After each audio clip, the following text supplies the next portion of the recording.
বন্ধুরা আজকে আমি আবার একটা চলে এসেছি লং ভিডিও নিয়ে। তো বন্ধুরা দেখো, আজকে পাশে আমার ননদ বাড়ি, তো বারবার বলে আমাকে যেতে, তো এদিকে মাসি বাড়িতে নেই, আমি একা একা বোর হয়ে যায় বাড়িতে। তো বলছে বৌদি তুমি আমার বাড়িতে আসো, তো তোমার দাদাকে বললো যার কথা বললাম, তাও বললো ঠিক আছে যেও। আমি তাড়াতাড়ি ওর রান্নাটা করে রেখে তাড়াতাড়ি রেডি হয়ে দেখো ওর গ্যারেজের সামনে এসে দাঁড়িয়ে পড়লাম ওকে নিয়ে যাওয়ার জন্য। তো ফাইনালি ও আমাকে ছেড়ে দিয়ে গেল।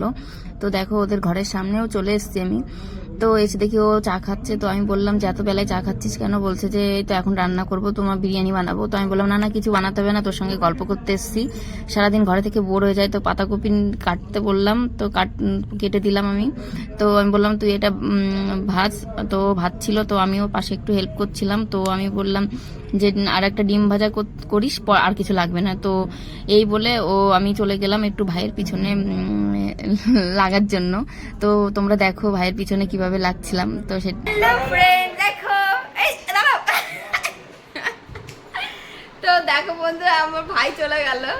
আজকে আমি এসছি আমাদের ননদের বাড়িতে। তো দেখো বন্ধুরা, দেখো তোমরা সবাই দেখো আমার ননদ রান্না করছে। ওই দেখো রান্না করছে। এই কি রান্না করছিস রে? এই ছুরি কি রান্না করিস? এই দেখো কবি ভাজা করছি, আর ফোনে ব্যস্ত আছে। দেখো আমি একটুখানি রান্না করছিলাম।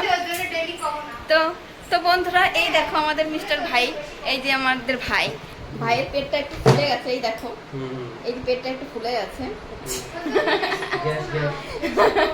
বলে গ্যাস গ্যাস। তো দেখো আমার ননদের ঘরটা কেমন তোমরা একটু বলো, কিন্তু একটু গোছানো হয়নি। একা মানুষ বুঝতেই তো পারছো, গোছাবে তো সব কিছু। বাইরেটা দেখো কত সুন্দর, ও মাই গড।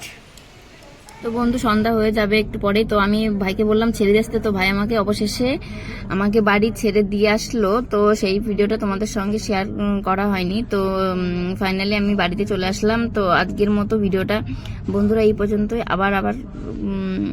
আবার চলে আসবো অন্য কোনো একটা ভিডিও নিয়ে। ওকে, টাটা, বাই বাই।